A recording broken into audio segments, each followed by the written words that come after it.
Hello guys, in this video I'm going to show you how to unblock the CVV block on your disposable card on Revolut. It's pretty easy. I'm going to show you step by step. Just open up your Revolut account.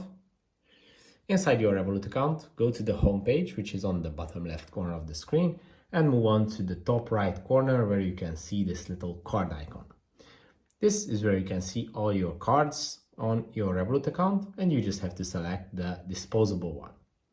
Here, you obviously are able to pay with this card one time and it's going to be destroyed. But if you typed in your CVV code wrong and your card is being blocked, you just have to go to the settings menu, and here is the unblock CVV option.